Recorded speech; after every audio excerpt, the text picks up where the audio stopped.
Karen trashed a gas station in Dover, caused a fuel outage, and now faces heavy penalties. The late afternoon sun hung low over Dover, painting the small gas station on Route 13 in a golden haze.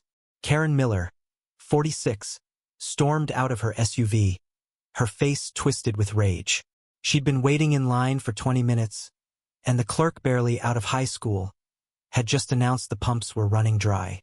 For Karen, this was the final straw in a day already frayed by a string of petty grievances. A delayed coffee order, a snarky coworker, and now this. She wasn't just angry. She felt the world owed her something. Inside the station, 19-year-old Jamal Carter watched her approach, his stomach tightening. He'd seen entitled customers before, but Karen's eyes burned with something fiercer. She slammed her fists on the counter, demanding to speak to the manager. "This is outrageous," she shouted, her voice cracking. "You people can't even keep gas in the pumps? I have places to be."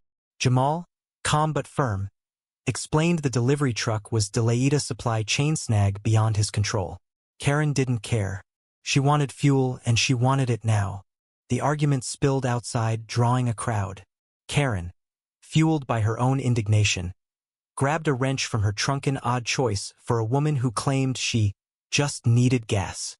She swung it at the nearest pump, the metal clanging against the nozzle.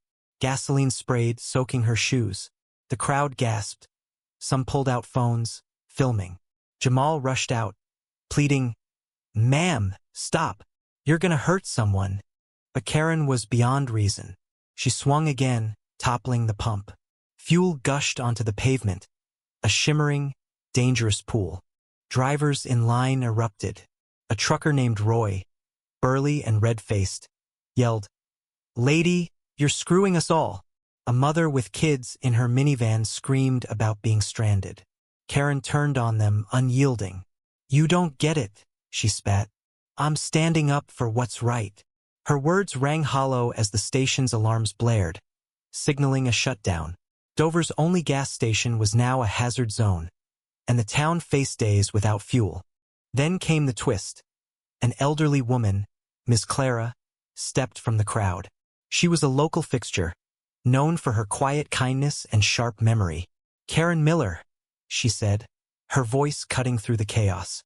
"I taught you in 3rd grade. You were a good kid once. What happened to you?" The crowd fell silent. Karen froze, the wrench slipping from her hand. Miss Clara's words weren't loud, but they carried the weight of a lifetime. For a fleeting moment, Karen's defiance cracked, her eyes glistening with something like shame, but she shook it off, doubling down. "You don't know me," she snapped, shoving past Clara. Police arrived minutes later, sirens wailing. Karen was cuffed, still shouting about her rights as they led her away. The damage was staggering. $50,000 in repairs, a week-long fuel outage, and a community left reeling. Jamal, shaken but composed, stayed late to help clean up, earning quiet nods of respect from the crowd. Miss Clara, meanwhile, lingered, her presence a reminder of what Dover valued: decency, resilience, even in the face of chaos. Karen's trial came swiftly. Evidence was overwhelming. Security footage, dozens of witnesses, and her own social media rants about teaching Dover a lesson. She faced hefty fines, restitution, and possible jail time. But the real punishment was social. Dover turned its back on her. Neighbors who once waved now looked away. Her outburst, meant to assert control, had stripped her of it entirely. In the days that followed, the gas station became a strange pilgrimage site. People left notes on the wooden signpost by the pump, some angry, some philosophical. One read, "Entitlement destroys more than pumps." Jamal, promoted to assistant manager, kept the sign up, a quiet testament to the ordeal. Miss Clara visited too, leaving no note but offering Jamal a homemade pie. "You did good, son," she said. He smiled, the weight of that day lifting just a little. Karen, meanwhile, sat alone in her apartment, scrolling through comments on her now infamous video. She'd wanted to be heard, but all she'd done was silence herself. The town she'd scorned moved on, rebuilding with the grit she'd underestimated. Her tantrum hadn't just trashed a gas station. It had exposed the cost of unchecked Ragia cost she'd pay for years. What do you think?